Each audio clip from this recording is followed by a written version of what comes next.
2020 comes around, the gaming community hyped as the next generation of consoles are released. Today we're going to be comparing them to see which one's the better buy. Also, quick disclaimer, this is not to start console wars. So yeah. Start off with Xbox. The 9 categories we're going to be going through today are popularity, controllers, features, the console price, the games it has, the price of those games, how easy it is to get, the design and feel, and the performance. And then we'll do one secret one at the end. So let's start off with popularity. The popularity of the Xbox Series X has been fair so far, I think. Yeah, I think you can. As you can see on this Google Trends graph, it competes decently. Can use just this as information though, and everyone's been talking about the Xbox. Um, everyone's been talking about the PlayStation 5, and Google searches aren't very accurate at all. And for the reason, I'm gonna kick off this with a 5 out of 10. By the way, these are out of 10. Controller. I can see the entire picture of the video to this rant on the Xbox controller. I mean, this is the Xbox One controller, and then this is the Xbox Series X one. They changed the color. They added 2 things, and that's literally it. Nothing else happened. Moving on to the features. I mean, they've added some cool features to the console. I mean, you can make a customized home screen. There's really good mobile features. You can you can also go with a light or dark theme, which is kind of standard though. And this goes on, and mainly the menu's really well organized. Not to mention, be able to connect with PC players on parties and stuff, really nice. The features serve a 9, but it's not Windows 10, so you can't get rid of 10 really. Moving on to console price. Now the Xbox comes in about £449 or $597 which is very cheap. The same amount for the same amount for a PC is $1,600. So I'm not sure what that is in pounds. For that reason, it's an absolute 9. You'll see why when I go to the PlayStation 5 segment later in the video. Moving on to games. Now, the games on the Xbox Series X are mainly standard. It's kind of the same as you normally expect. There isn't as many exclusives of the PS5. There are a few though. I think I'll give it a 7 for this. It's decent, Get your games that you want to play. Moving on to the game's price. I mean, it's mainly just standard game prices. I mean, I feel like you'll see a bit more in the PS5 section for this, but it's not really that impressive, I think. Moving on to accessibility, it's kind of how hard it is to get the console. It is very difficult to get one. I mean, it's sold out everywhere. You need to get a pre-order. Same with PS5, but it is a less. You have to wait less. So I think a 4 out of 10. I think it's a bit too high, but I already made this script, so I can't change it. Moving on to the performance. The console runs insanely smooth. I think too smooth. It's 120 FPS, 4K, insane graphics, supersonic loading times. It all leads up to a 9 out of 10. I just feel yeah. Moving on to the design. Legit, when the announcement came out, I thought it was a fake. When I saw the PS5, I was shocked. Compared to the Xbox, it just sucked, kinda. There are some designs on the top though, and I've the feel of it's more stable, it feels cheap, feels more expensive. But it is smaller and easier to fit places as well, so even if it doesn't seem good at the start, I think I'll give it a 7 out of 10. So the scores are 5, 4, 9, 9, 7, 6, 4, 9, and 7. And I will make a secret though, which I talked about at the start of the video, which is kind of the overall rating, and I think that deserves a 9 out of 10. And the final score is 69. Nice. And that's out of a 100. So can the PS5 beat that? Well, we'll see.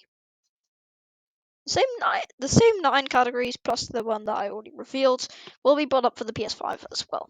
To move on to popularity. So this is a really long paragraph. A lot of these are really long, by the way. I think you know what's coming.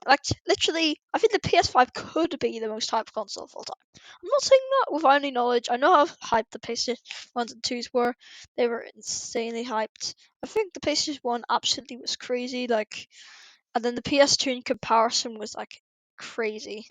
Compared to PS1. Not to mention that it literally sucks in comparison to the Like, we'll probably like say the PS5 sucks probably in the future, even though I don't even think it's possible. Like I don't know how, but we probably will. And I think that there's a 10 out of 10. Well, where do I start for the controller? I mean, I think it in comparison, the Xbox controller is truly mind blowing. The main feature that I really need to talk about is the built-in microphone. This completely revolutionized gaming. No longer do I have to go into any online game and have to deal with people having no mic whatsoever. It's obviously a key factor and it's worth a lot of points in my books. Another reason I feel like it's good is the feel of the controller. I've used the PS5 before and I've experienced it for myself. It feels more expensive than the Xbox Series X controller. From multiple videos doing research for this video, it feels like really expensive. I mean, the last thing is the feedback. For example, on the Astro's Playroom app, which is really good for like, if you want to test stuff. When the rain drops down, like on the level, kind of feeling like one of the areas, I mean, like you kind of feel like the raindrop like go on your hands when it's like raining like in the game, and that kind of ties into the speaker on the controller, which I don't really have the time to explain because this is already going way too long.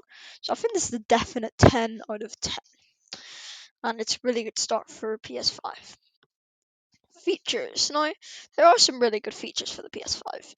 There is a really good recording and editing, and it's possible to like start a YouTube channel just from one device, which I don't think that's available on the Xbox Series X. There's not as many notable features, and the menu is quite effective and easy to use. There are a lot of features though, which I don't really have much time to explain all of them. I did mention some for the Xbox though. I will rate the features as 7 out of 10. They're decent. Moving on to the console price. The console comes in an incredibly reasonable £360, and that's where it starts, which compared to £449 for the Xbox. This is a £90 or $118 difference. So that's why I give Xbox a 9. Even though it's over $1,000 cheaper than the usual PC for the same price, I can't give it the same score because of the difference. So I think it's a 10 out of 10 for PlayStation 4. I mean, you can get it from eBay for a lot more, but like, it's mainly like base price kind of thing. Onto the games. This is a great section for the PS5. There are a lot more there are a lot more exclusives from the PS5 than the Xbox, and there's also games that are like PS5 and Xbox only, and not Xbox. So I feel like we give that a 9 out of 10. It doesn't have every single game. On to the price of those games. I think there's not much to say. I don't think I should have made this a category. But anyway, I guess I'll give it a 7 out of 10. Oh, how hard is it to get it? It is absolutely extremely hard. For the normal price, you get a few months wait, or you can go on eBay for double the price, but it goes a lot quicker. Still, though, I think for a few reasons, I'll literally give it a 2. Like, anyway, the performance. This is absolutely mind blowing. I mean, it's literally 8K, 120 FPS. Even though the Xbox wins by a couple of games, I think the 8K is much better. Not even a PC can run 8K. Well, it can, but maintaining ray tracing, 120 FPS, and even more than that is an absolute 10. And even for the price, it's really good. Moving on to design. I mean, you probably think that I'll give this a 10, but wait a minute. Even though the long distance sound looks really crazy, and even the short distance is really sick. I mean, look how detailed this is. Like, look at that. The feel of it is cheap. I mean, like, I felt it before. I've used it, But the control design is really crazy and really modern, and it looks really sick. And I feel like that is part of the design. It's a controller. I mean, it's something that you can't use the console without. So, since we can't give halves, I would give it like 9.5. But since we can't do that, I'm gonna give it a 9 out of 10. So the final scores for the PS5 are 10, 10, 7, 10, 9, 7, 2, 10, 9. And since I can't give halves for the overall score, I'll give that a 9 out of 10. The final score is 83, which compared to the Xbox's 69 is really good. In conclusion, these are both insanely good consoles, but I think the PS5 is the better option.